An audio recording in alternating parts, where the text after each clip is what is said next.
old days when Trump was a threat to democracy? Donald Trump presents a challenge and a threat fundamentally to the republic. Donald Trump is an existential threat to our democracy. Don't give them the power. Look, are they a threat to democracy? Yes. Donald Trump presents an existential threat to democracy. Biggest liar, biggest threat to our democracy in American history. A person who is a threat to our democracy. We are fighting for a democracy. He is a genuine threat to our democracy, and that's not hyperbole.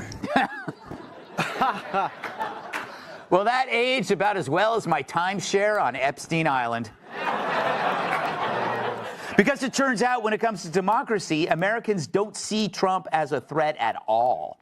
YouGov.com asked which issues are Americans most likely to trust Trump to handle as president, and they trust him on almost everything. On immigration, over 60% trust him at least a little bit, which is about how much I trust Jim Acosta when he was driving my Uber. Trump gets similar numbers on the economy, foreign policy, and crime. But what about democracy? The thing hyperventilating Democrats keep saying he's going to destroy. Even then, 38% trust him a lot, and 17% trust him a little. That's 55%, Kat. I'm singling you out for no reason at all. Thank you. I was talking with a friend recently, and we were talking about, one of the big dangers in the world, of course, is nuclear proliferation, though, of course, the Biden administration doesn't care about it. And I was talking about, what is the first truly Islamist country that will get a nuclear weapon? And we were like, maybe it's Iran, maybe Pakistan already kind of counts. And then we sort of finally decided maybe it's actually the UK, since Labour just took over. But massive breaking news on this Tuesday evening. Brooke Rollins, the head of the USDA, the U.S. Department of Agriculture, just came out an hour ago and said President Trump has instructed her to chronicle all the farmland bought directly by the Communist Chinese government, millions of acres during the Biden administration, and to look to force them to sell it as a national security risk. Next, they should look at Bill Gates, all the farmland he's bought, trying to shut down farmers and bring in GMO and these giant insect bug farms to make you eat bugs. And all of the top 10 big farm companies, big food companies, have come out and said they're moving to make you eat bugs. They're building giant factories for it. So stop Bill Gates making us eat the bugs and the WEF agenda. Stop the Communist Chinese taking over our food. Food is a weapon. The UN's talked about that. President Trump is on all cylinders, understanding the national security of clean, healthy food in America. This is huge. The UN has cut off food production all over the world in the name of COVID. It wasn't COVID that killed tens of millions of people. On record, it was the lockdowns that caused starvation. And then when the third world collapses, the UN organizes them into refugee camps and invades the United States and Europe with replacement migration. But Trump and Elon Musk and Doge, the American people, and across the world, folks are waking up, populists are winning everywhere in Europe, you name it, are saying no to this dehumanist, depopulation, post-industrial world. This is so exciting.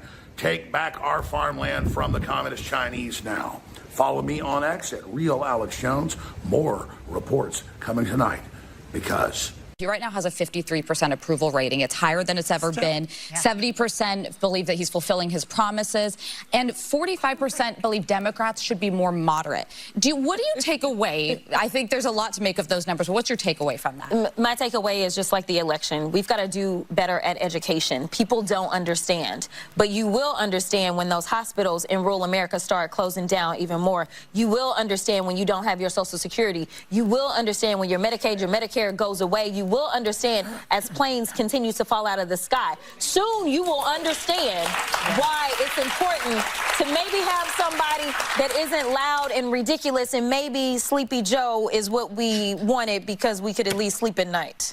Yeah, that's the truth. Amen, child. In Russia last year, 400 people were arrested for things that they said on social media. 400 people in Russia. Obviously, this country is very different. How many people do you think were arrested in Britain for things they said on social media last year? Go on. Take a guess. I have no idea. 3,300. Really? Arrested for what they'd said on social media? Yeah. What sort of things get you arrested? Well, one example I give in my show is there was a young woman from Liverpool called Chelsea Russell, and people can look this up.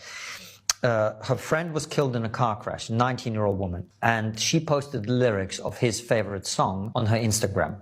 And it was a rap song, so the lyrics contained several instances of the N-word. She was arrested, prosecuted, found guilty, given 500 hours of community service and a fine, tagged, and for a year she was under 8 p.m. to 8 a.m. curfew.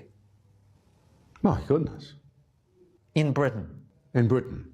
From Gateway Pundit, fake news 60 Minutes star non-political USAID worker is former deep state speechwriter, did not work for USAID, and even had a blog writing about eliminating Trump supporters. But you remember her face if you watched on Monday. 60 Minutes is quickly earning the reputation of being the most fake news of all fake outlets. 60 Minutes is already in court defending their organization when they were caught cutting and pasting Kamala Harris's interview together to make her look like a normal thinking person. Now, this past weekend, 60 Minutes was caught again, this time trying to pass a former speechwriter for USAID chief Samantha Power as a sad and distraught former USAID employee who the Trump administration had recently fired. 60 Minutes aired a segment about a sad young mother, Christina Dry, who was fired from USAID in Washington, D.C. this month. Kristen Dry does not actually work for USAID. She works for XLA and Jefferson Partners, a company that provides speechwriting services for USAID. She was also Samantha Power's speechwriter. That is the former head of the USAID. The entire segment was complete BS.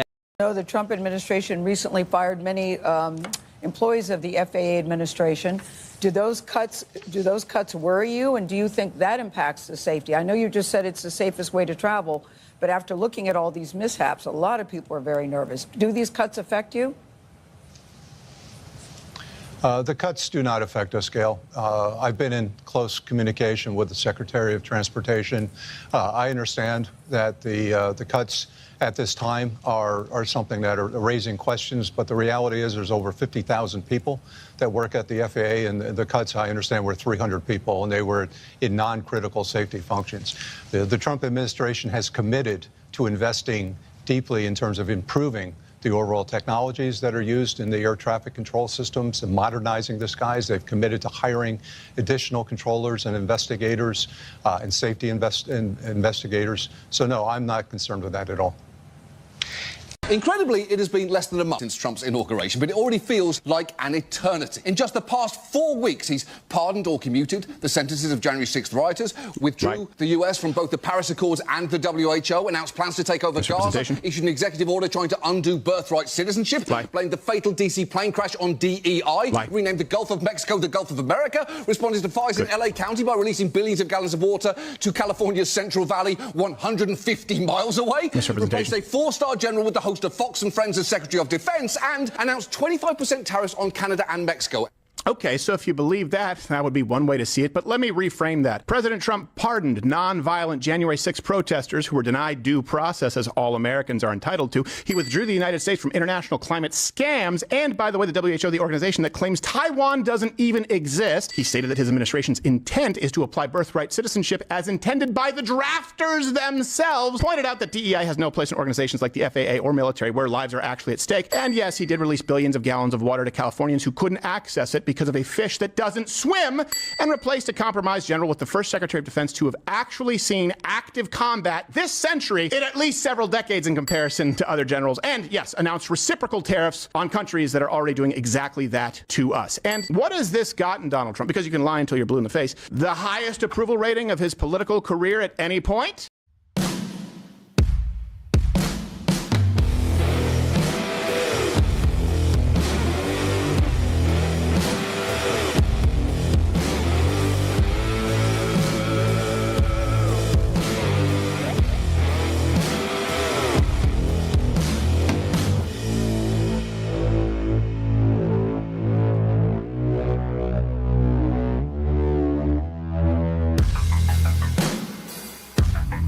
All right, Wednesday night, and we are live. Hope everybody's doing good. As always, be blessed.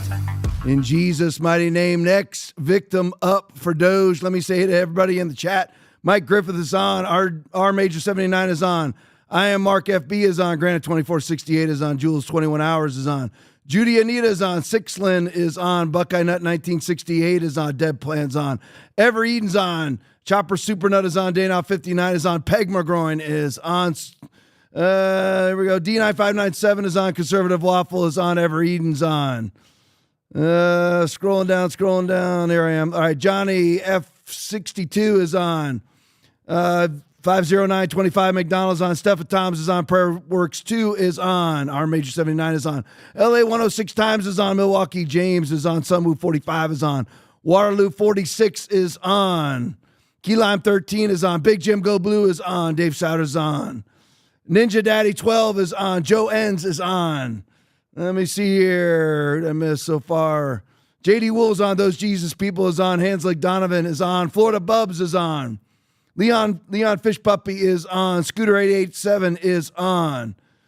Let me see. Lisa Kinzer 11960 is on. Gloyd Shaw is on. Wisconsin Honey Badger is on. Patriot 508 is on. Snod Dodd 311 is on. Vovo 960 is on. Let me see here. Scrolling down. Who did I miss? Anybody? Salty Gonads is on. There we go. All right, love you. Golf Master 1 is on. There's another one I just saw. Love you guys. Appreciate each and every one of you. Let's hop right to it tonight. Benny Johnson tweet. Next victim up. Here we go. Breaking Benny Johnson tweet. Breaking President Trump will be signing an executive order tonight, ending all federal taxpayer benefits going to criminal aliens. You'd think you'd never need to sign an EO like that. But in this day and age, because of the Biden administration and the Rhino administration before that, and the Democratic Party administration before that, you have to sign it now because you have to actually make it illegal to give money to illegals. That's where we are at right now. Another next victim up was illegal immigrants are no longer receiving our taxpayer dollars. Actually, they call them criminal aliens. Is there any other kind? If you cross the border illegally, is there anything else but a criminal alien? But these are the people who actually committed crimes once they committed the crime to come into the United States. They will no longer receive your taxpayer dollars. Isn't that great? All right, let's go to the next one. Rapid response 47 video. Here's Scott Bessent. This is just pet peeve stuff. Listen to what he says here, because if I start talking about it now, I'm never going to get to the video. Play it for me. This is the first time this door is opening? First time it's been open since March 2020, since COVID. Wow. Why'd you want to do this? Brett, I thought it was important for everybody to come back to the office, and I think reopening the front door of the Treasury building, what better symbol than we are open for business again and everybody's expected back in the office. Every day when I'm in D.C., I'm coming to the office, and I expect everybody else to. So for the first time in years, they're opening the front door to the Treasury. What on earth is going on in this country? It was closed. Aaron, do you remember what he said? What year they? It was 2020. 20 was it 20? Oh COVID. My gosh, dog. Yeah, it was for COVID. It's been closed for 5 years. Nobody's walked through the front door. I honestly thought it was going to be a short show tonight, but I'm already screaming. Nope. Listen, nobody is. Well, I never should put a COVID slide at the beginning. Never. Nobody has walked in the front door of the Treasury for 5 freaking years. In our country, 5 years. I mean, Scott Bessent, first of all, the highest ranking openly gay official in this xenophobic, homophobic presidency they're also concerned about, right? Scott Bessent's the highest ranked openly gay administration member ever in the history of America. Not saying it's good to be gay, because if he doesn't repent of a sin, he's going to die and go to hell. Just make that clear. But same as all the other, everybody else who hasn't repented of their sin. But for 5 years, nobody's walked through the front door of the Treasury to the place where the Treasury Secretary, Scott Bessent, went and opened it up for the first time today. Oh my God. In 5 years, not one person walked through that door during the entirety of the Biden administration. Not one person walked through that door. Can you imagine that? Why?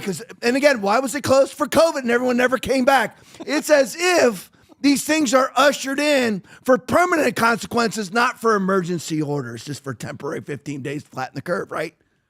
I told you it's 5 years to 15 days to flatten the curve. Here it is, 5 years later, nobody's walked through the front door of the Treasury. So Scott Bessent has to go and actually open it up for the first time in 5 years. Unbelievable. All right, where am I at? Go to the next one for me. Donald J. Trump Truth Social tweet, whatever you want to call it.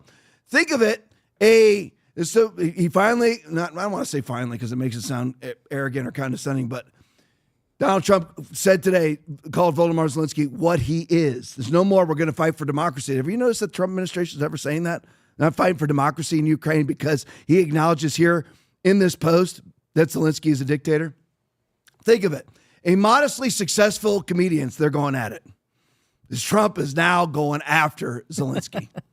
Volodymyr Zelensky talked the United States of America into spending $350 billion to go into a war that couldn't be won. That never had to start, but a war that he, without the United States and Trump, will never be able to settle. The United States has spent $200 billion more than Europe, and Europe's money is guaranteed while the United States will get nothing back. So in other words, all the money that Europe has spent. Now, is this war a threat to us in any way, shape, or form? Because like Trump says, we have an ocean between them and us. So is it a threat to us in any way, shape, or form? Ocean on both sides. Even if you decide to travel all across China, you have to go through the Pacific Ocean to get to Alaska. You have to go through the Atlantic Ocean to get to New York. But anyway, so it's no threat to us. But the people who it's the most grievous threat to have their money guaranteed, but we don't. Shouldn't it be the opposite way? Since it's no threat to us, our money should be loan guarantees. But instead, it's the opposite way, where the people that are most threatened by the war have their money guaranteed, and the people who are least threatened by the war don't. That makes a whole lot of sense, doesn't it? Only the Biden administration could pull that off. How could they pull that off, or why was it pulled off? Because Zelensky has the goods on the Biden family. So does Xi Jinping.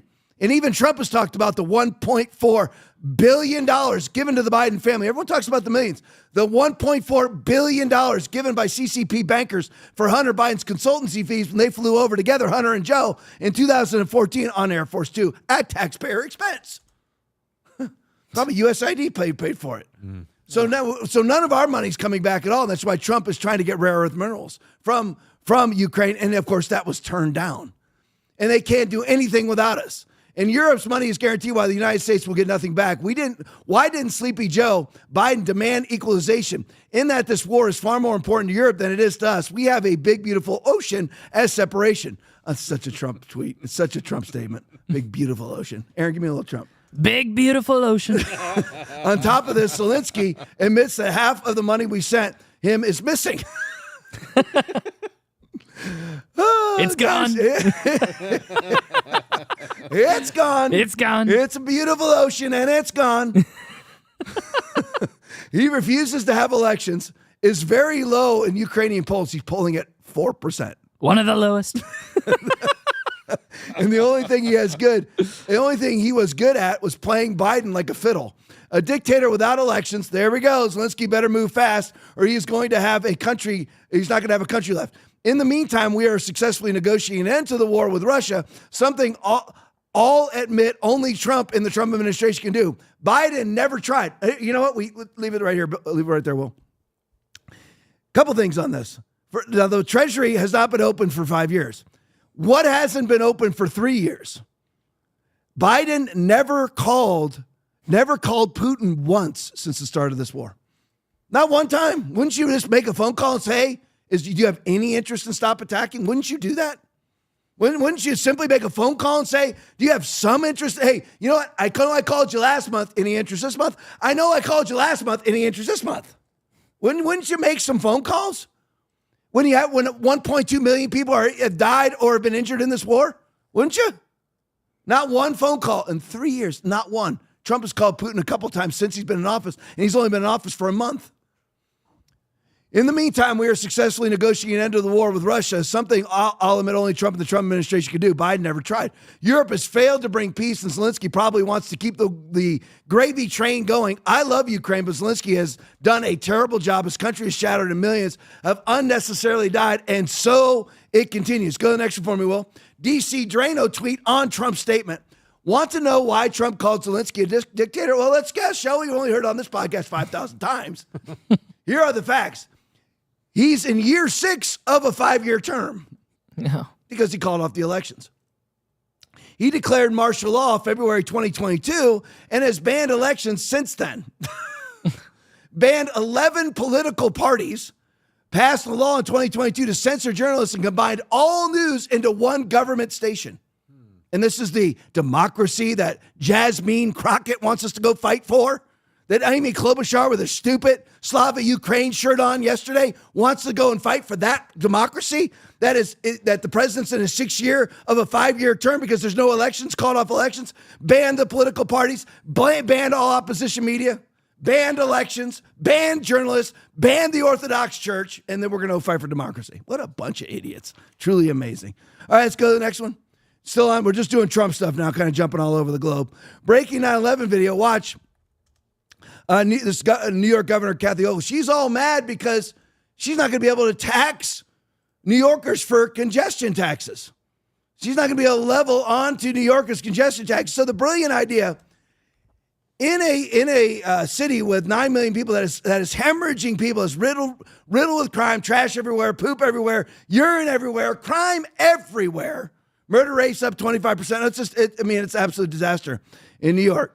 So her answer to those problems are, and of course the streets are falling apart and everything else, her answers are not to stimulate business. Remember, AOC didn't allow the Amazon plant.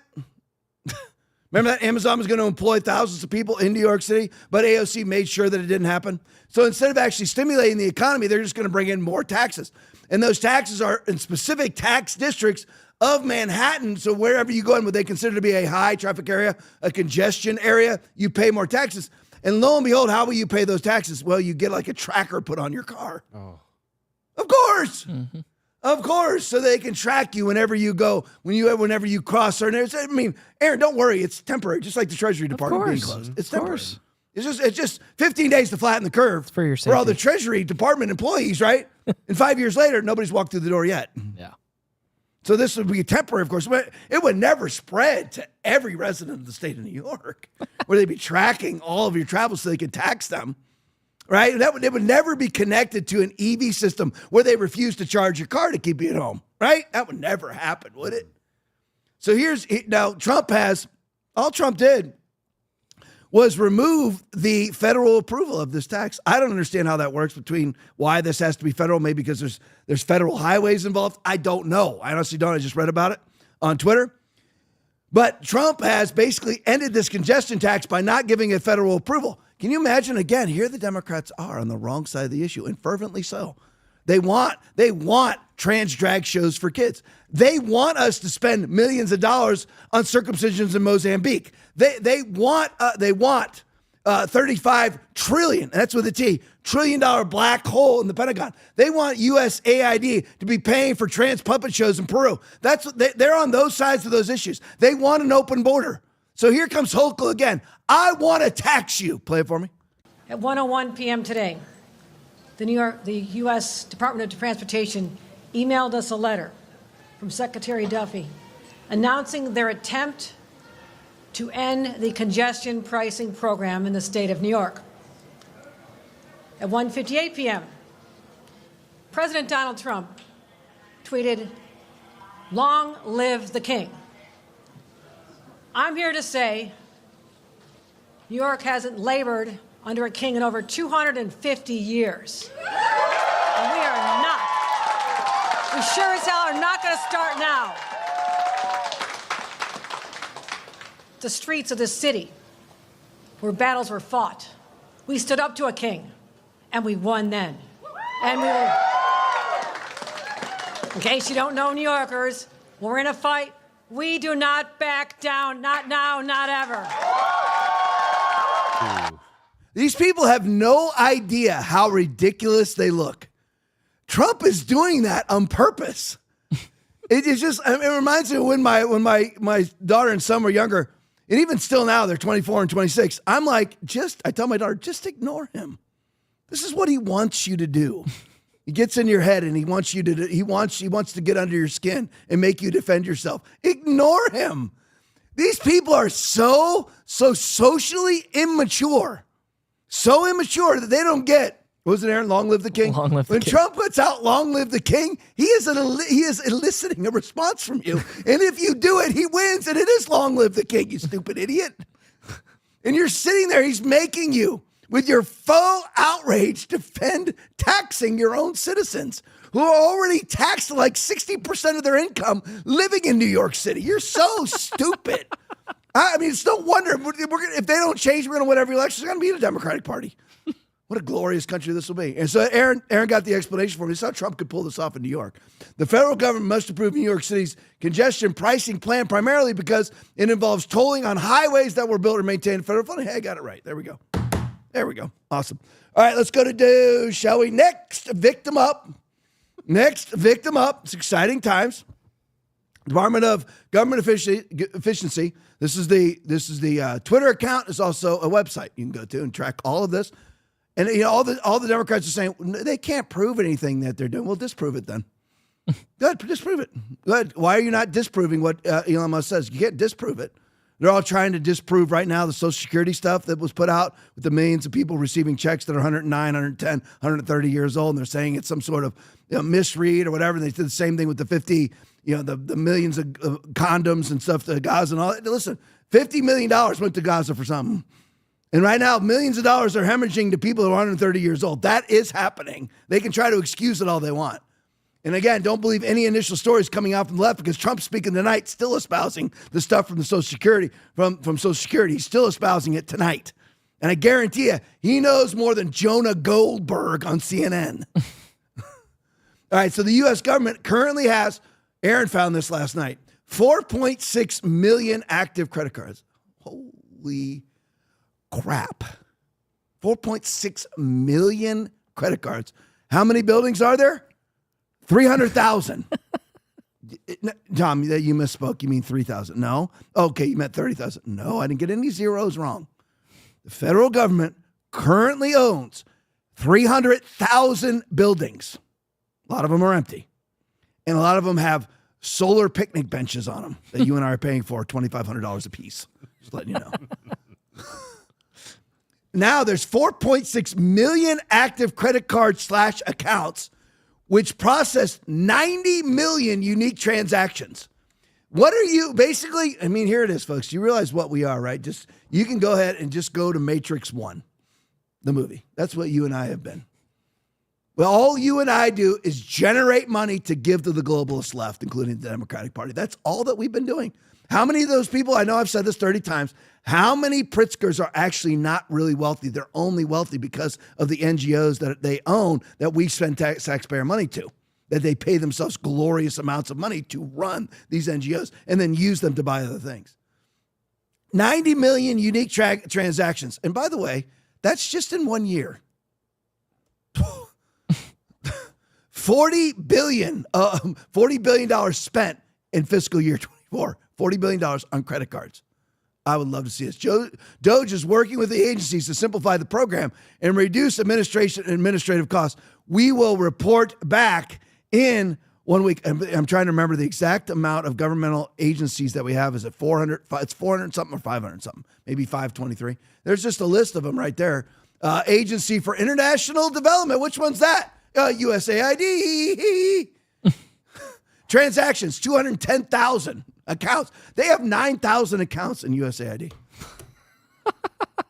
For Politico. And Reuters. Yeah, and Reuters. And circumcisions for Mozambique. Oh, true. Yeah. True. Transactions, 210,000 transactions last year to date. They spent on their credit cards $89 million in USAID. Department of Agriculture. How does the Department of Agriculture have 125,000 accounts with 3,191,000 transactions where they spent $849 million? Department of, where, again, they're not producing one item. They're not producing anything, but they have 125,000 credit card transactions. 3,191,000 credit card transactions. How does the Department of Agriculture have 125,000 accounts? I'm telling you right now, I don't mean to make you depressed because we always have Jesus.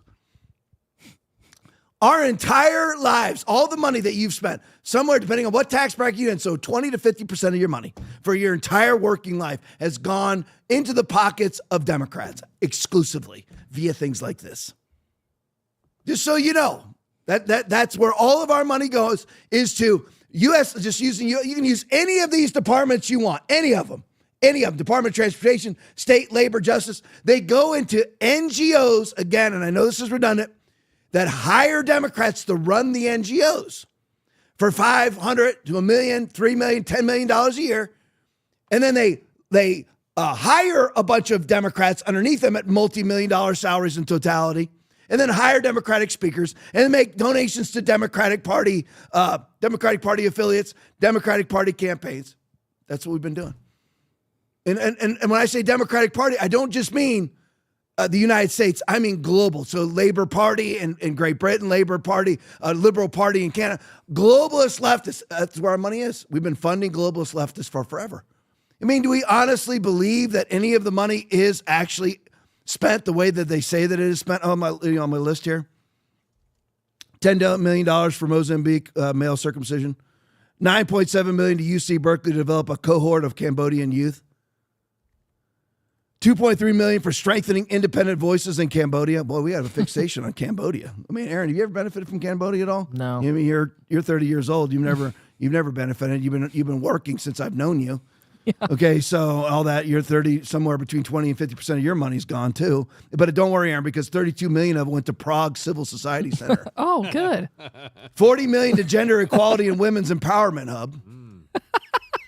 I'm sure a lot of these transactions are going to this right here.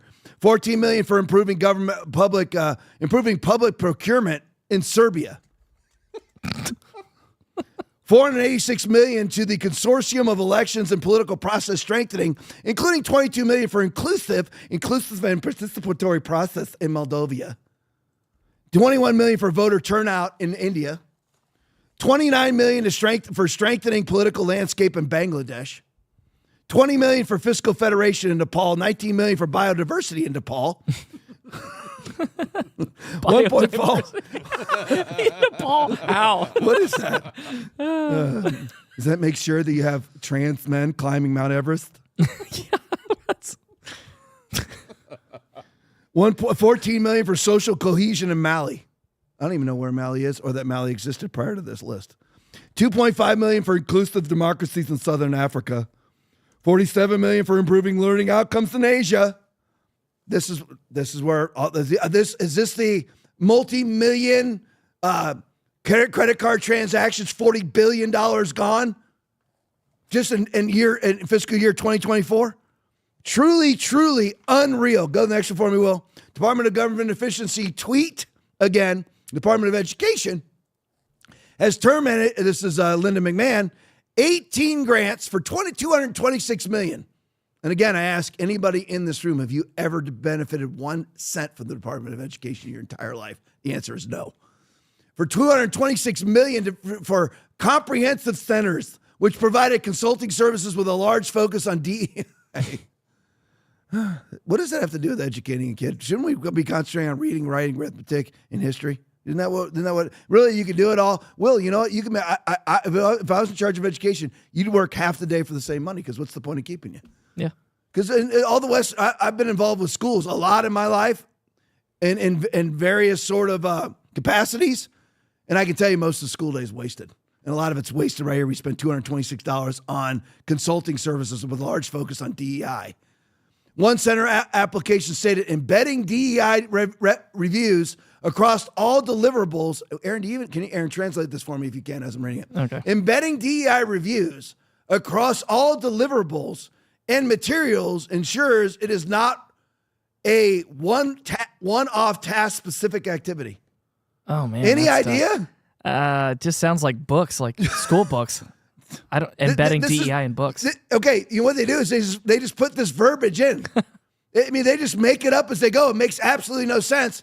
And they put it in a booklet that's 3,000 pages long, so nobody actually ever checks into where all this $226 million is actually going. 2019 study, which itself cost $8 million.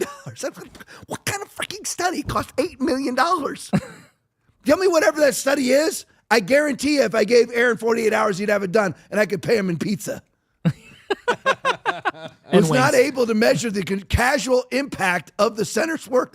He even studied to see if it had any impact whatsoever on whatever they want to have impact on, which is an absolute bullcrap cause, which is diversity, equity, and inclusion.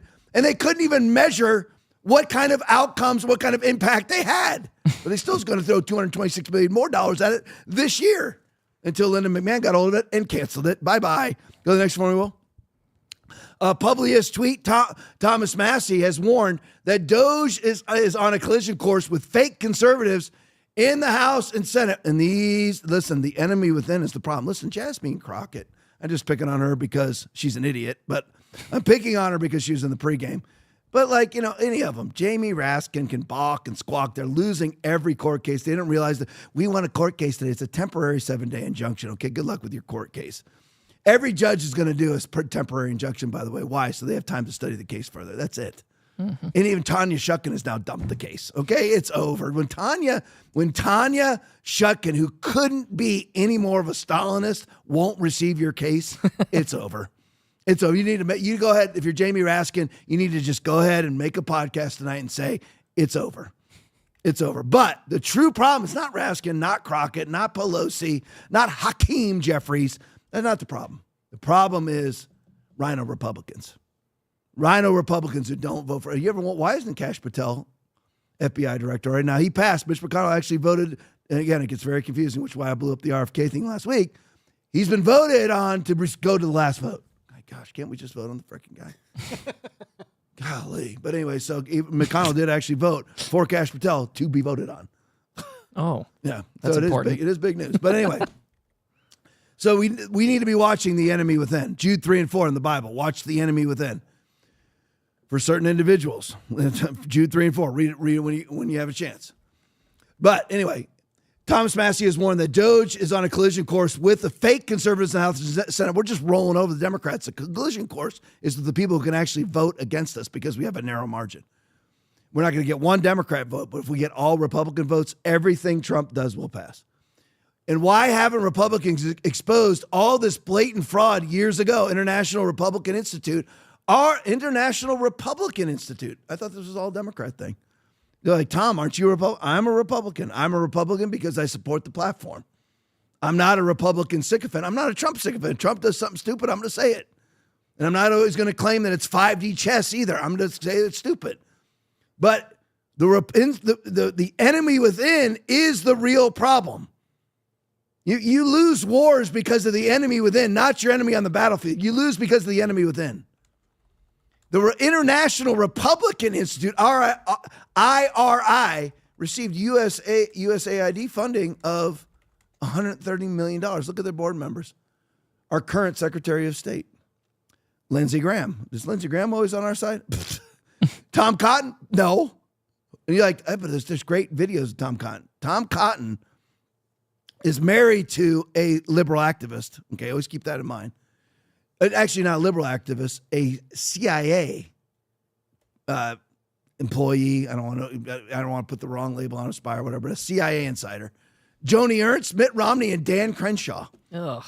None of which are MAGA. There's not one MAGA person on that list. Not one. And they regularly vote against us. And they are receiving USAID money. And that's why Massey is because Massey knows these are the guys who actually sabotage things. And look at that next name. John McCain led the International Republican Institute for 25 years while he tutored the current board members. Remember, John McCain had the opportunity to get rid of Obamacare. And remember, after voting to get rid of Obamacare, when he knew they didn't actually have the votes to get rid of Obamacare, he voted to get rid of Obamacare every time. And then when he finally had the votes to get rid of Obamacare, he was the deciding vote and voted to keep it. That's the problem with the insiders. Again, they're part of what I always call the fake synergistic tension, so that you believe that you got Republican versus Democrat in Washington, D.C., and the Republicans are fighting for you. No, these are false occupiers, including Marco Rubio. And I'm like, Marco's been doing good lately. Great. Keeps doing great. I'll keep my mouth shut. If he doesn't, we'll call him out. He certainly wasn't great as a senator. He certainly was not. But what they actually do are people like Cotton, Graham, Ernst, Romney, and Crenshaw. They hold those seats so that legitimate conservatives can never have them. Like, how do they pull that off? Because they run as a conservative, then people have lives. They have jobs, not like me. They have lives. They have jobs. They're not spanning the news feeds all day long like me. They're actually have jobs. So they hear Marco and they hear Danny Crenshaw talk like conservatives, talk like they're pro-life. And then they actually vote against pro-life measures and never overturn Roe v. Wade until the outsider comes in. Even a moderate on abortion like Trump is the one who overturns Roe v. Wade. Why don't these alleged pro-lifers like Rubio and Graham, why don't they ever turn it over? No, they never did, do they? Never even tried to. Because what they honestly believe is that there's this bourgeois elitist class that are all globalist, quote unquote centrist, but they're all actually leftist, including all of these on this list. They're actually leftist, and they believe they have a higher IQ and a higher ability to lead than you and I. They're like a star chamber. That's what they believe in. And again, there's hundreds involved in this. So they hold those seats so you don't get a legitimate conservative in office, like a Ron Johnson. You don't get a Rand Paul in there. They hold those seats so you don't get another Rand Paul or another Ron Johnson. They hold those seats, and they fool their voters. National Endowment for Democracy, NED, USAID funding around $300 million annually. Board member Elise Stefanik. Watch them, because Elise turns on us too. Watch these people. You're like, they're doing so good right now. Yeah, are they doing good, or are they keeping an eye on Trump in a keep your friends close, your enemies closer kind of way? Is that what's happening? We'll see. Just keep an eye on them. All right, let's go to the next one. So I want to show you the opposition here. Here's Jonah Goldberg, who used to work, I'm trying to remember for what was the National Review. Remember when National Review? I wonder if National Review received USAID money to turn on Republicans, to turn on conservatives, because it used to be a great conservative magazine, great conservative publication, is now left-leaning, far more left-leaning than it used to be. And Jonah Goldberg used to be on there, also used to be a Fox News conservative commentator. Is he really? Play for me, Will. Elon Musk is just making this stuff up as he goes along, right? And it's a little, someone was comparing it to search for WMDs in Iraq, right? He's constantly looking for stuff and then declaring he's found something, and it turns out he didn't find what he's declaring he's found, right? The Social Security example has claimed that millions of people who are 150 years old, which was a misreading of the data, which, by the way, in the current disinformation environment that we occupy, is repeated as fact, not just by him, but as the president, going back to like the Gaza condoms example. So my point is that right now, anybody who knows anything about public policy can see where he's getting stuff wrong. Mm-hmm. And eventually that will become manifest outside, sort of to Kristen's point about this town. Eventually they're going to start doing stuff that normal people will realize is just wrong. And it'll take the veneer of expertise off of all this. At the same time, there is a serious rift on the MAGA right. Mm-hmm. Steve Bannon, who I'm not a fan. All right, so there you have Jonah Goldberg. All right, so there he's allegedly a conservative commentator who's never conservative, like Bill Kristol, like never conservative, like Ana Navarro on The View. They bring in the conservatives who never espouse a conservative value or a conservative viewpoint, but yet they're the conservative commentator on the show. So remember what Jonah Goldberg says here. First, they say that the Social Security claims by Trump and Musk have been debunked. Show us the debunking. Line by line, please. Line by line, show us the debunking. Show us the debunking from the Gaza condoms. Show me the debunking. Line by line, show me the debunking. And what's funny is that Jonah Goldberg calls Elon Musk somebody who's looking for, just like all of those who were looking for WMDs in Iraq. Remember, because that's why we attacked Iraq, was the weapons of mass destruction they had that they didn't have. Remember that? So he's calling Elon Musk like one of those inspectors looking for WMDs in Iraq that were never found. Jonah Goldberg, the Iraq war fanatic who swore Saddam Hussein had WMDs. He was one of the big contributors to it. Here he is. He's and then Jonah Goldberg was one of the major political media drivers of the Iraq war because of their WMDs. So now, isn't it funny that he's actually saying that Elon Musk is like one of those who fraudulently say that there's WMDs? By fraudulently saying that there's fraud in the Social Security Administration, and Jonah Goldberg was one of the major espousers of the WMD hoax. Another thing, what else did Jonah Goldberg do? Here's a quote. He's saying Jonah Goldberg said about Donald Trump, he's saying quite explicitly and unambiguously that Liz Cheney should be shot. Remember what all Donald Trump said was she needs to grab a rifle and go to war and actually have rifles pointed at her if she's going to endlessly push us into one war after another? So Jonah Goldberg came out and said that Donald Trump wants her in front of a firing squad. Then he had to come out and say, oops, I made a mistake. So is this man ever right? The people who are claiming that we're wrong, are they ever right? The people who are claiming that you and I are purveyors of mis and disinformation, are they ever correct about anything? Absolutely not. When Jonah Goldberg was the editor at National Review, he published lies smearing the Covington Catholic kids and condemning them as evil and published paid advertorials attempting to revive Jeffrey Epstein's reputation in the wake of his conviction for soliciting a minor. That's who that guy is. And he's on MSNBC. Actually, he's on NBC as some sort of reliable political commentator who does nothing but lie. Nothing but lie. All right, X Alert, still on Doge. X Alert's video.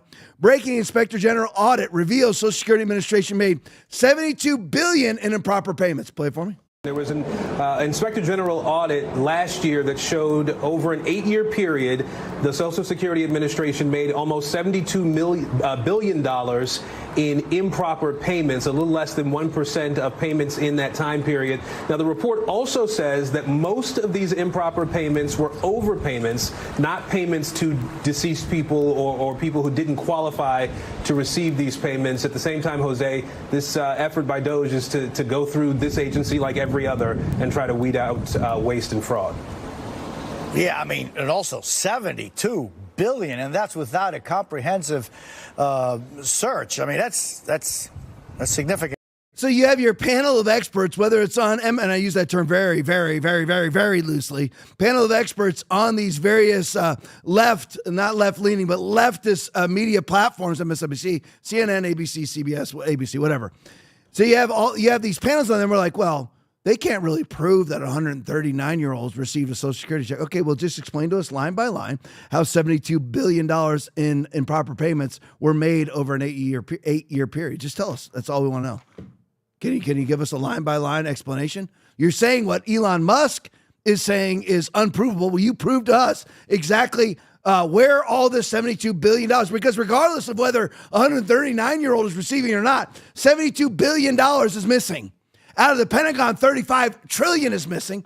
Out of the federal government that we know of in the last 25 years, $4.7 trillion is missing.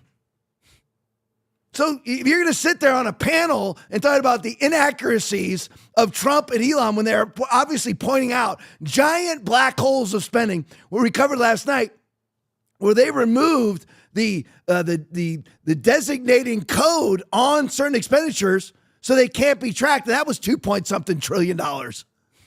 With no ability to track it, it was $2.7 trillion. And no ability to track it. They purposely took off the tracking code. Why would that be? Everyone practicing evil hates light, does not come to light lest their deeds be exposed. And part of that light is having a tracking code on where you're spending that money. And see, it's so funny. This is a great video. Vance Langman video. Talk about a smackdown. So here is somebody defending Elon versus an attacker of Elon. If you don't know it, the Labour Party in Great Britain dispatched people to campaign against Donald Trump and campaign against Elon Musk in the 24 election. But I'll let the video explain itself. Play for me, Will. Why is the guy who is probably the richest man in the world setting out, as he has done, saying that he is going to undermine the British government, that he's trying to get rid of a recently democratically elected government in this country? That is not good for democracy. You belong to a party that sent activists to America to actively plot to, and I quote, kill Elon Musk's Twitter. Labour activists in a centre for countering digital hate that was set up by a certain Morgan McSweeney, happens to be Keir Starmer's chief of staff. I wonder why Elon Musk has suddenly got a really strong interest in Keir Starmer and the Labour Party. Because let's be honest, Barry, all of those statements that Labour MPs made about Donald Trump, all of those bizarre statements they made about Elon Musk, guess what? These guys don't really like that. They don't like being abused. They don't like being insulted. So they're going to call you out when you fail, like when you fail with these white working class girls in communities. Well, look, it is about the richest man in the world trying to undermine democracy. That is wrong. And if you can't see that, Matt, then I would be very surprised. I've spent more of my time recently looking at how the Labour Party has been undermining free speech and free expression. You get absolutely destroyed in a conversation, and all the bourgeois leftist elitists can say is revert back to his memorized talking points of, if you can't admit that Elon Musk is trying to destroy our democracy. Again, how are you destroying a democracy when you're campaigning against it? I mean, what I mean by that is not campaigning against the democracy. If you are giving money to a candidate, are you trying to destroy democracy? If Elon Musk is speaking out against the political elite in Great Britain, which he has, about all of the kids they've let be raped by Muslim immigrants, how dare you say that, Tom? I just said it. Now, if I said that in Great Britain, the Stasi would be knocking on my door in about 10 minutes because they have 3,300 arrests for speech every year. Russia has under 400 per year, just so you know. And that they're going to go fight against Russia in the name of democracy when Russia's more of a democracy than they are. But anyway, so again, this guy gets demolished in this argument. All he can go back to is pre-memorized talking points of, you're attacking democracy. That's all he can say. How are you attacking a democracy when you're simply speaking against people running for office in the democracy? Isn't that democracy? They just overturned the Romanian election. And Romania is allegedly fighting for democracy in Ukraine also. They're sending money to Ukraine to fight for democracy. They just overturned their own election. Why? Because it was found out that Russia gave $200,000, that Russia spent $200,000 on Facebook ads during their election. Just like that should sound very familiar to 2016, the Russian collusion hoax, where the Russians spent $200,000 on both pro-Hillary and pro-Trump. Pro-Hillary and pro-Trump, whatever you post on Facebook. That's it, $200,000. That was the whole Russian collusion hoax. That to this day, you'll hear Republicans say, we all admit that the Russians interfered in 2000 election with $200,000. That's how they interfere. How's that even interfering? People should be allowed to. They should be able to buy, if they want to buy political ads on social media, they should be allowed to, saying, you know what, I support so-and-so. That's not against democracy. That is democracy. You know what's not democracy? Is allowing China to buy up all your farmland right next to your military bases. That's not democracy. Which, by the way, Trump has now put out messaging on that, too, that's all about to come down because Trump is now investigating every single one of those purchases. So you could expect the Chinese to be forced to sell very, very soon. But again, the Labor Party dispatched their own workers to the United States to, quote, kill Elon Musk's Twitter. And the person who was running that op was Keir Starmer, the current Prime Minister of Great Britain's chief of staff. And they wonder why Elon Musk is speaking against them. You're a bunch of stupid. We can do whatever we want. And boo when somebody responds. And let me show you how you really want to know how the game works. Here it is, Mike Ben's video, telling you exactly how these guys flow from governmental service into the civilian sector. Play for me, Will.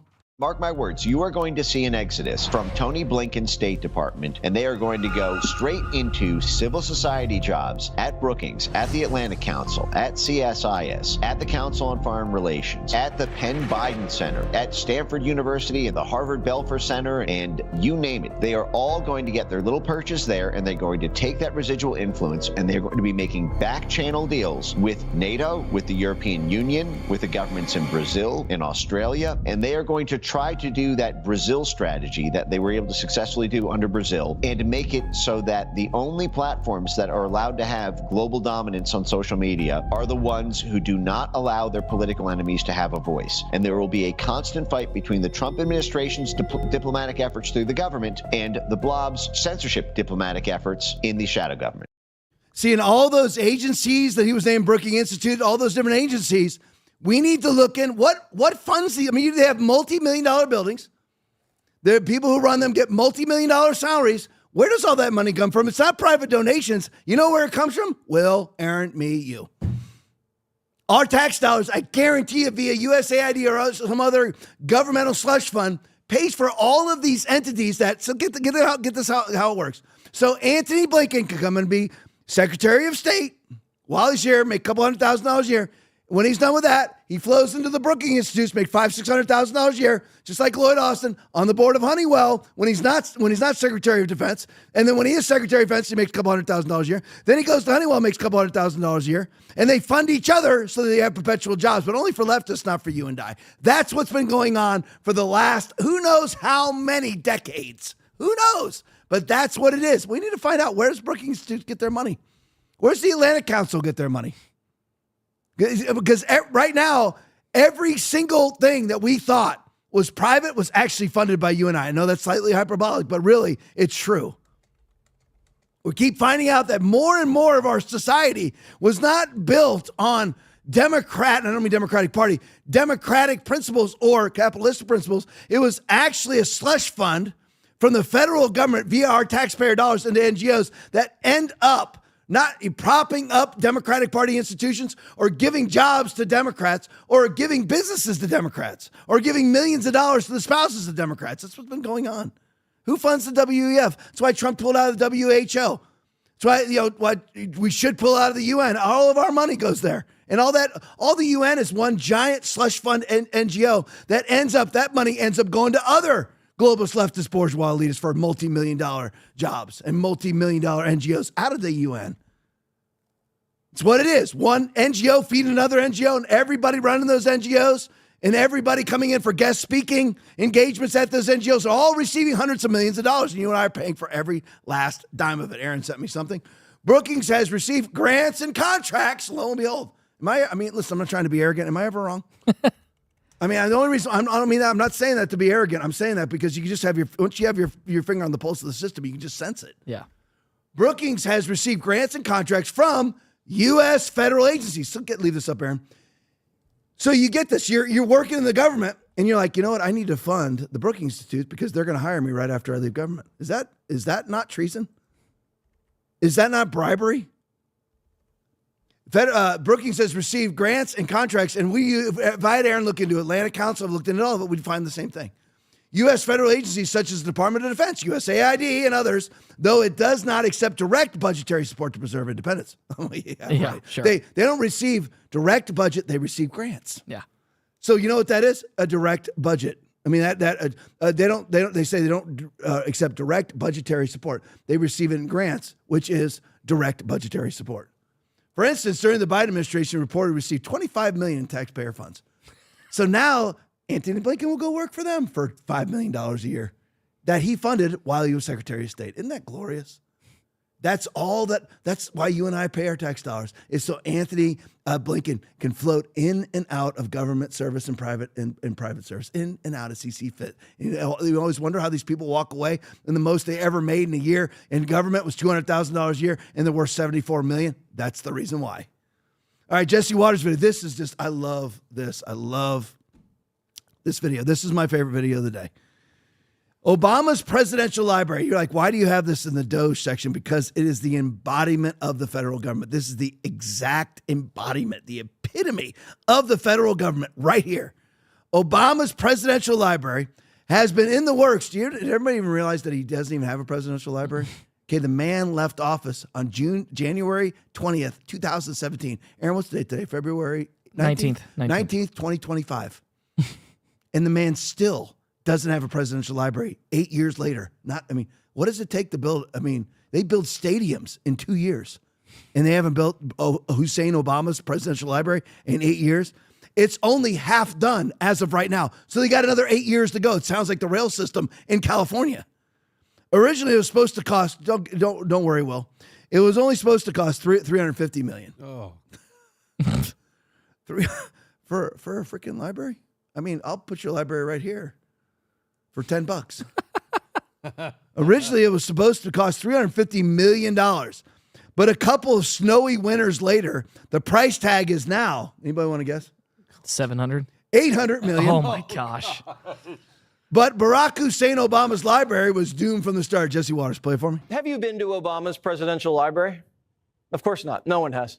It's been in the works for 8 years, and it's only half done. But it is breaking records. For the most days between leaving office and the grand opening, nearly 3,000 days and counting. Originally, it was supposed to cost $350 million, but a couple minor setbacks, some snowy winters. The price tag is now over $800 million. The Bulls built Jordan the United Center for under $200 million. Is Barack a bigger deal than Michael? We'll leave that debate for Stephen A. And speaking of Jordan, even he couldn't save Obama's pet project. He donated millions, along with, of course, George Soros, to help dig more dirt. But this library was doomed from the start because it was being built up with DEI. Part of the reason we're here is because today is our big groundbreaking for the Presidential Center in Jackson Park. And, you know, it's going to be a 4-year project, a lot of work being done. And part of Michelle and my commitment was we want to make sure that the workforce on the center is representative of Chicago. Obama demanded a third of the workforce to be minorities. No exceptions. But work didn't last for long. 3 years ago, a worker flagged a rope that looked like a noose, so Obama blew the whistle and sent everyone to anti-bias boot camp. Since then, the site's in disrepair.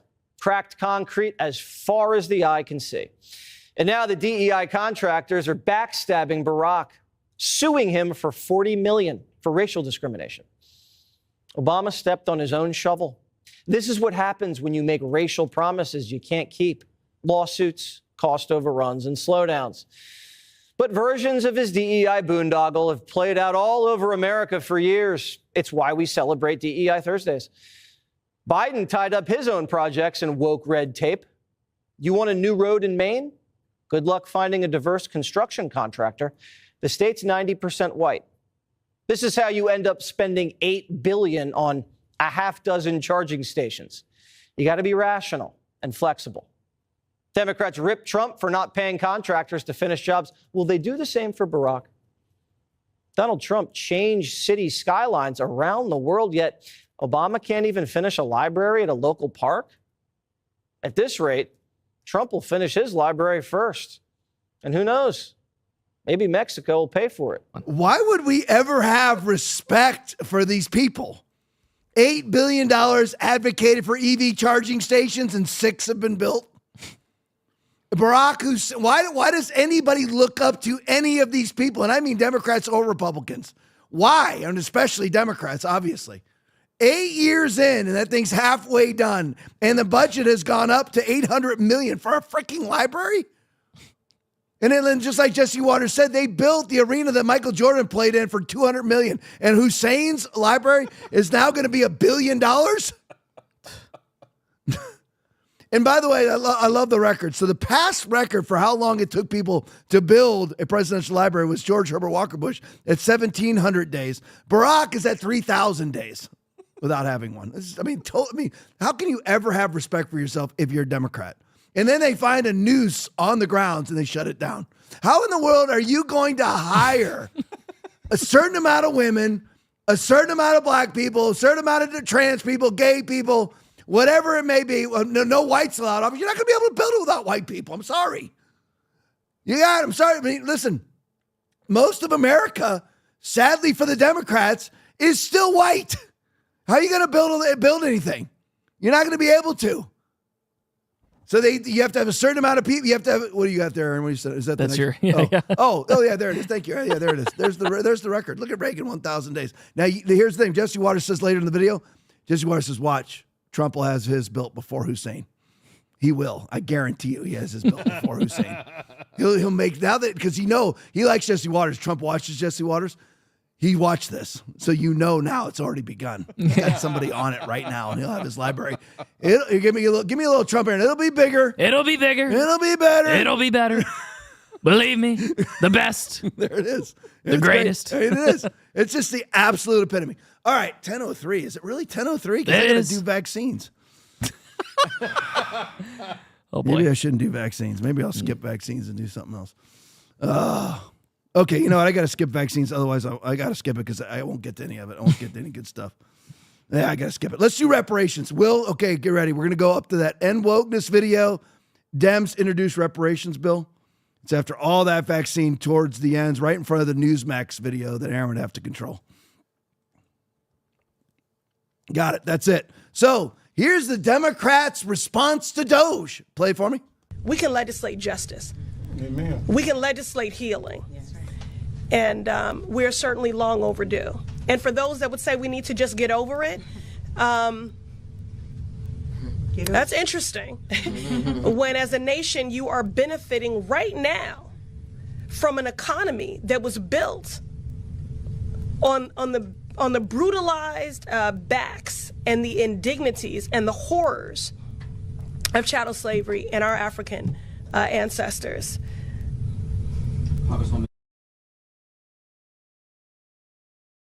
Paper form. Who are you going to give this money to, Tom? That's an old video. It's not an old video. I've held on to that video for like a week and a half. It's brand new. The Democrats are just breaking out the old retread causes of reparations. Who are they going to go to? How many Irishmen were brought over here as slaves? Who sold the black slaves to the white slave owners? Other black slaves, and there was black slave owners here too. And Kamala Harris's parents or grandparents were slave owners. Kamala. There you go. Who are these reparations going to go to? Exactly. She wants them to go to all black people, but listen, all black people didn't make up all of the slave population in the United States of America. What about the Chinese slaves? Yeah. Who gets these reparations? Only the black people? What about, and again, and I'll let other people, this next speaker's too good. I'm not gonna jump on him. It's too good. All right, Piers Morgan, uncensored. This is a brilliant commentary. Play it for me. Well, it's a kind of grievance competition. Your guest earlier just tried to engage in it. I don't know what hurt she believes she's had from slavery. All of this was addressed 2 centuries ago. Everything has consequences. All history has consequences and ramifications. But, you know, if we were to play this fairly, we would at least look at all of the countries around the world that engaged in the slave trade who are simply not interested in any form of reparations. The Ottoman Empire, all the Arab countries who not just traded far more slaves than across the Atlantic, but castrated all the men so that there wouldn't be any more African slaves after them. They worked them to the bone. I see no interest across Africa in paying reparations for selling their brother and sister Africans into slavery or for working them to the bone to the present day. There is slavery across Africa today. In fact, there are more slaves in the world today than there were at the height of the transatlantic slave trade. So some of us are simply a bit bored of hearing people ripping at closed wounds and then crying about their hurt or their presumed hurt, because everybody could do this. 1 million Europeans were stolen by North Africans over the course of decades of the North African Barbary pirate slave trade. Where would you end if you did that? The answer is you couldn't end, because nobody is alive who has actually suffered the hurt, and nobody is alive who did the wrong. And I'd make one other point, if I may. It's always the countries that people want to come to who are put through this struggle session.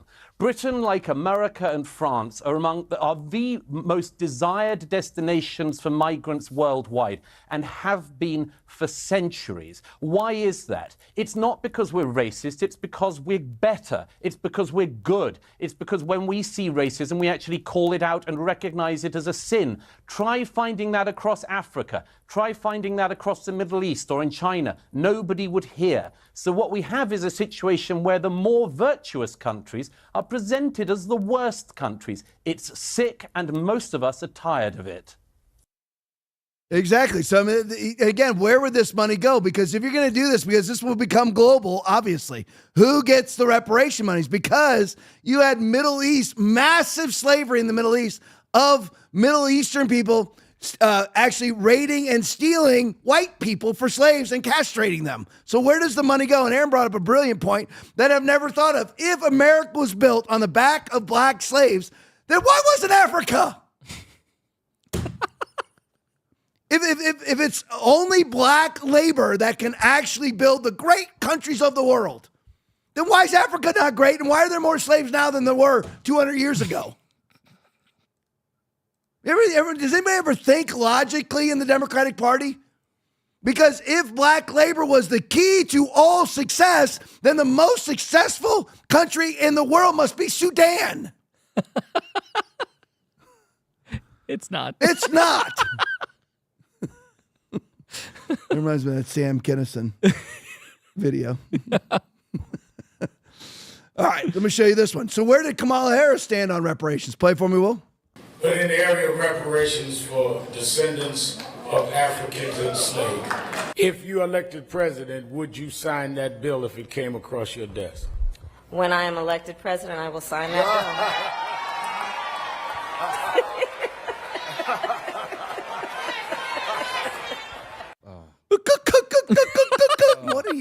Why are you laughing? And where would the money go? Yes, I'll sign. Where? Go to the Irish slaves, Chinese slaves, black slaves, Catholic slaves, Protestant slaves. Who's it going to go to? And then it goes worldwide. It's going to go to the Arabian slaves, the white slaves, the Irish slaves, the slaves taken by Vikings, the Vikings who were taken as slaves. Who's it going to go to? These people are absolutely asinine idiots. Don Keith video. I see reparations are trending again. Play it for me. So you think we owe you reparations, huh? Well, take a look at these photos. These are the slain bodies of Union soldiers who died during the Civil War to free the slaves. But while you're looking at these photos, think about their deaths in monetary terms. How much generational wealth would these men and their offspring have produced, and how much money did their families and their future generations lose because their patriarch sacrificed his life for your freedom? Well, there are about 500,000 white Union soldiers who died on the battlefield out of the 2.5 million who enlisted. And the average wage on the low end in 1860 was about $300 for a general laborer. Now, since the average age of a Union soldier was 26 and the retirement age is roughly 60, that soldier would have worked another 34 years.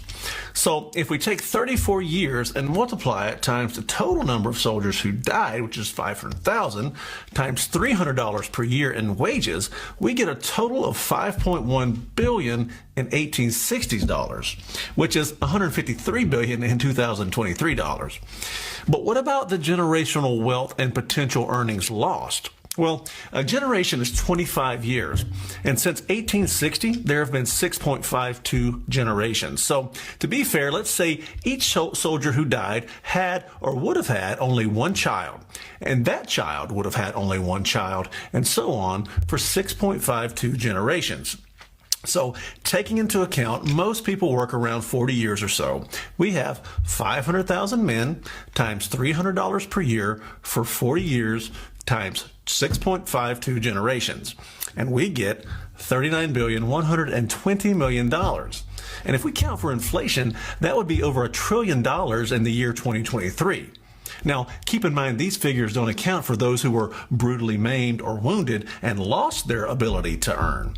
So, if you believe you deserve reparations because your ancestors were enslaved, aren't the descendants of the men who died freeing your ancestors also deserving? Either we should all get reparations or no one should get reparations. But the truth is, no one alive today was ever a slave, and no one alive today fought in a civil war. So, how about we put an end to this whole silly business and call it a day? Put your boots on, go to work, and earn a great living in the good old US of A. Now, I will disagree with one thing the man Don Keith says. It's a great count to follow, but Don Keith says there's not one person alive today who fought in the Civil War, not according to the Social Security Administration. They have one person receiving money in the Social Security Administration who was an American before there was an America.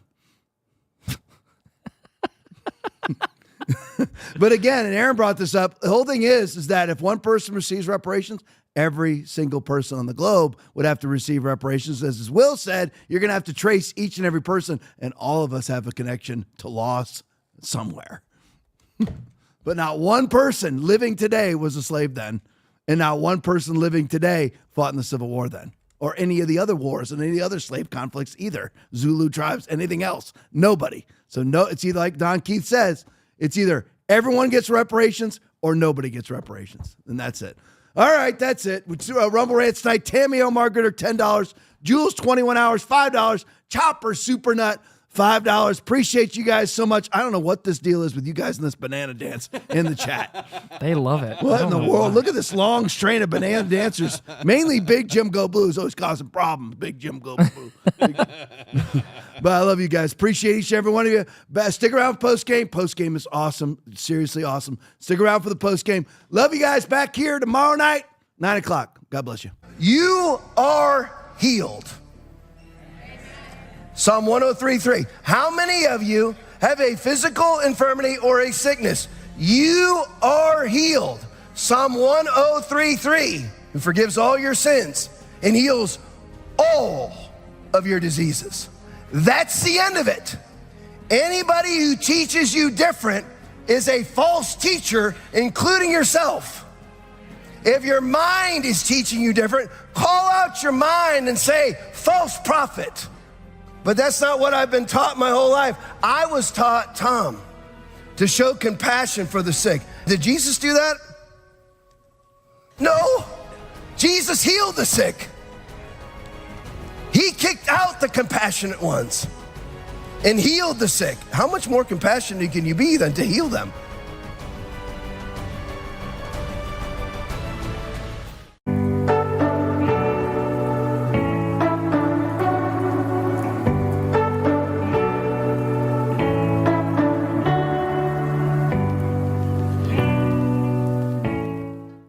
Thank you for watching the Tom Laipply podcast. We appreciate your support. As a special thank you, when you donate $25 or more, you'll receive a free TLP mug. Sip your favorite beverage while enjoying all the insights from our episodes. Your support helps us keep bringing you current events from around the globe. Donate now to claim your mug. The Kyle Rittenhouse story. I hated that kid. The corporate media told me he was a white supremacist who didn't live in that community. He traveled across state lines with guns to shoot 3 black people at a Black Lives Matter rally, and I hated him. And then I watched the trial, and it turns out he did live in that community. He didn't travel across state lines with guns, and he didn't shoot 3 black people. He shot 3 white people, and I was like... Race was a major theme in the U.S. media commentary, although Rittenhouse and those he shot were white. White? Isn't that wild? Not only were they white, like these guys were like career criminals. One guy was a pedophile. Well, the one guy pulled a gun on him? Yeah. And the media just fucked that kid, and he won. No!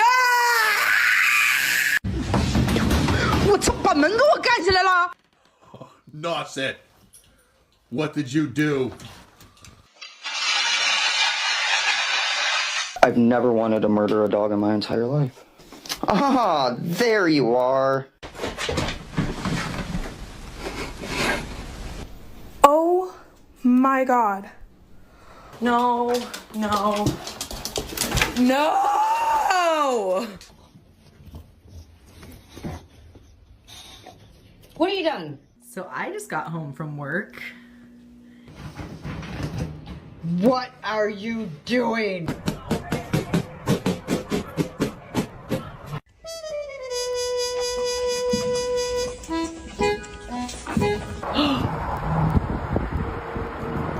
What did you do? The question I'm asking is, what is the expertise that you have and other Moms for Liberty advocates have to decide that a book, an award-winning book like All Boys Aren't Blue, isn't appropriate for students to read? What is your expertise? What a tragic story of a young man who's anally raped by his adult family member. So you have incest, rape, pedophilia. Joy, you said you'd let me answer, so I'm going to answer Please for you. In what context is a strap-on dildo acceptable for public school? I mean, that's my question to you. We ban books in public schools. Absolutely, 100% no. No. No, I don't think anything should be banned. I don't think so. When you're ready to play with your body, there are a few things to try, but the first thing to learn is that a happy or is a wet or it is 100% not appropriate for elementary school. If you have a play with it, slip it with. Oh my God! Maybe not. Okay, no, kids maybe should not be reading that. I'm sorry. This is like a literal sex scene. Like, this is actual, like, sex. That's disgusting.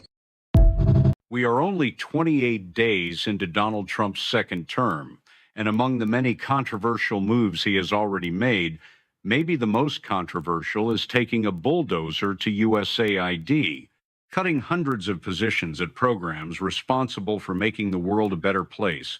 We caught up with one former employee to get his side of things. People are really scared right now. My job at USAID is spreading LGBTQIA plus causes in countries that otherwise wouldn't be receptive to them. And without USAID, this work could not be done. Under Walker, millions of dollars was distributed to many different causes, such as $7.9 million to teach Sri Lankan journalists how to avoid binary gendered language, $5.5 million for LGBT activism in Uganda, $1.5 million to promote LGBT advocacy in Jamaica, and many similar programs. The work that we're doing to advance LGBTQIA+ issues is very important. For example, we spent $1.5 million to promote LGBT activism in Jamaica. Now, many people know Jamaicans are some of the most homophobic people on earth. So what we did is we took that $1.5 million and split it 10 ways among 10 different Jamaican men, all for the hope that they will no longer be homophobic. And how did that work out for you? They said they'd think about it. I mean, it's probably a no, but that's a tough nut to crack. But here's the thing, homophobia is ingrained in so many cultures all over the world, which is why we need these endless sums of money to promote this stuff. What is your response to people that say U.S. taxpayers shouldn't be funding stuff like this? Unless you try, you can't be successful. Nobody really wants to talk about any of USAID's wins. Take, for example, a program we had in the 90s to advance LGBTQIA+ issues in the country of Canada. Now, it's currently shut down because it's no longer necessary, but everybody knows Canada is maybe the gayest country on earth. I mean, can you think of a gayer country? Exactly. And we can do that to countries all over the world. We just need the resources. The future of USAID remains murky, meaning U.S. taxpayers will no longer be able to make countries all over the world gay against their will. That means no drag stories for children in Afghanistan, or drag queens at all, for that matter. And the bureaucrats now out of work will have difficulty finding private sector jobs, making countries gay, as those are few and far between. What would you tell Elon Musk and Donald Trump if they're watching right now? Making the planet gay is vital to American interests, and it is in the best interest of every American that we gay up the entire planet. And the people at USAID have proudly served their country, no homo, and more importantly, they don't have any other skills to feed their families if this goes away. They, them, energy. They, them, energy. They, them, energy. They, them, energy. Canada has the greatest fence ever built. America. It is foolproof if you can afford it. Really easy to be the cool, open-minded hippie country when there's a Kevlar snuggie of America draped around your fat, frozen asses, daring the world to talk shit. We don't use our military. We know. We got you taken care of. Go back to bed. We'll wake you when the NHL playoffs start. What are you carrying every day? I always carry a knife with me. I normally carry a different pocket knife than this, and I carry a Winkler. I have a Winkler fixed blade that I'll normally carry here. What kind of pocket knife is that one? This is just a Benchmade. I remember the ones we got in the teams? Yeah. Yeah, this is one of those I got years ago. This is my 365 macro. Nice. I normally leave around in the chamber. We cleared this earlier because we knew we were going to be talking about it. I like this EPS carry red dot sight. Something that guys need to know on these, you got open emitter and closed emitter red dots for your pistol now. This is a closed emitter. I encourage guys to run closed emitter because that thing gets moisture on it. It gets lint on it from where I'm carrying. It can block that emitter and you don't see your laser. So I'm big on closed emitter red dots because they make them now, and look how small that thing is. Yeah. Who makes that? This is a Holosun. Oh, right on. Yeah. What kind of watch you got? It's just the Garmin Applied Ballistics watch. We got those when we did the pull out in Afghanistan, get some people out. That's all I'd carry on my person, that and some fists. No UFC cage fighter, but you can at least hang with most bad guys. Democratic Party, I salute you. Rather than learn anything from your thrashing in the election, you've doubled down on every last insane anti-American position, and it's impressive. You've continued to call all working-class MAGA folks deplorable, maggots, white supremacists, and racists. I'm talking to you, Tom Hanks. Your party continues to advocate for males and women's sports and spaces. You insist that we pretend that men can become women, that men can get pregnant, and you call anyone who doesn't agree with this abject stupidity a transphobe and a bigot. Now, you Dems could have backed off all these insane ideas, but even after getting rebuked in the last election, you never wavered. And I'd be lying if I said I wasn't in awe of your obstinance. You promoted cancel culture, became the blind defenders of Big Pharma, even after the COVID debacle. You deny people their bodily autonomy unless it involves the right to kill another body. You became the party of big business and endless wars. You managed to turn a Kennedy into a Republican and a Cheney into a Democrat. Now that is something. You coerced our words, became the arch enemy of free speech. You cared more about illegal aliens than your own tax-paying citizens. Speaking of taxes, when we tried to understand where our tax dollars were going, you obstructed at every turn. You insisted on porn in schools while denying parental rights. You indoctrinated our children, teaching them social justice rather than reading and math. In hiring, you centered skin color and sex rather than merit and excellence. And I gotta hand it to you, hard-headed commies. You never apologized or even showed 1 ounce of remorse for any of it, even after losing the House, Senate, and the presidency. In fact, you're tripling down on all the same issues that got you to this spot. So I salute you, Democratic Party, because of your blind hatred, moral depravity, and unwillingness to course correct. You not only lost the last election, you're on track to lose the next one too. In fact, God willing, if you keep it up, you have a real shot at becoming politically irrelevant for a generation. Now that's what I call sticking to your principles. And I, for one, just want to salute you and thank you.